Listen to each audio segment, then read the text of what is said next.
Online violence শুরু করেছে আমাদের প্রতিপক্ষ, এবং আমি প্রতিপক্ষ বলতে মিন করছি বাংলাদেশ জামাতে ইসলামের নেতৃত্বে যে জোটটা আছে, তারা অনলাইন ভায়োলেন্স শুরু করেছে। আমি ঢাকা 13 ক্যান্ডিডেট, আমার পুরো পরিবারের বিরুদ্ধে একদম তারা মানে আপনার কি বলে না, খুবই অর্গানাইজড ভাবে তারা আক্রমণ শুরু করেছে। এবং এই আক্রমণগুলো মানে অকথ্য ভাষায় আক্রমণ, এমন আক্রমণ যেটা পরিষ্কার ইন ভায়োলেশন ইলেকশন কমিশনের সকল রুলস এর ভায়োলেশন। বৃহত্তর বাংলাদেশ 300 সিটের ভিতরে অ্যাটলিস্ট 200 সিটের জামাত জোটের ক্যান্ডিডেটদের যদি বক্তব্য শোনেন, তারা চোখ উপড়ে ফেলবে, তারা আগুন জ্বালিয়ে দেবে। এগুলো হলো তাদের ভাষা। এগুলো নিয়ে আমরা আগামী রাজনীতিতে যাচ্ছি, আগামী নির্বাচনে যাচ্ছি। আমরা পরিষ্কারভাবে সঠিক স্পষ্ট নির্বাচন চাই। নারীদের নির্বাচিত হবার অধিকার, নির্বাচিত অফিসে বসার অধিকার তারা পরিষ্কারভাবে প্রশ্নবিদ্ধ করেছে।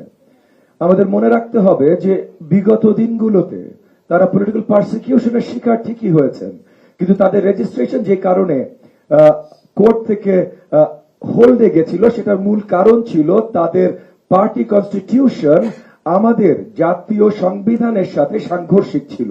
এনআইডি ফ্রডে পর্যন্ত গেছে। প্রচুর জায়গা থেকে আমরা খবর পাচ্ছি যে প্রান্তিক জনগোষ্ঠী মানে যারা আপনার অর্থনৈতিক দুরবস্থায় আছে, তাদের ভেতর থেকে ল্যামিনেটেড এনআইটি কার্ড তারা, বিশেষ করে মহিলাদের ল্যামিনেটেড এনআইটি কার্ড তারা কালেক্ট করছে। পোস্টাল ব্যালটের আপনারা যদি সিস্টেমটা জেনে থাকেন, তারা আমাদেরকে যে সিস্টেমটা জানিয়েছে, এটা কোনোভাবে অ্যাডমিনিস্ট্রেটিভ বলেন বা কোনোভাবে কোনো কার্যকরী সিস্টেম না। একটা কলমের দাগ দেবে এবং এই কলমের দাগ যেই কয়টা মানে আপনার জায়গা থেকে সত্যায়িত হয়ে আসবে, সেই কয়টা জায়গায় কারা প্রিজাইডিং অফিসার, কারা পোলিং অফিসার আছে, তাদের হাতে কলম থাকবে কিনা, তারা দাগ দিতে পারবে কিনা, এগুলোর কোনো কিছু কোনো পরিষ্কার গ্যারান্টি। এবং আমরা পরিষ্কার জিজ্ঞেস করেছিলাম, ইলেকশন কমিশন যখন ডেকেছে তারা বলেছে আমরা আসলে নিজেরা এখনো সব টেস্টিং করতে পারি নাই, আমরা শিওর না।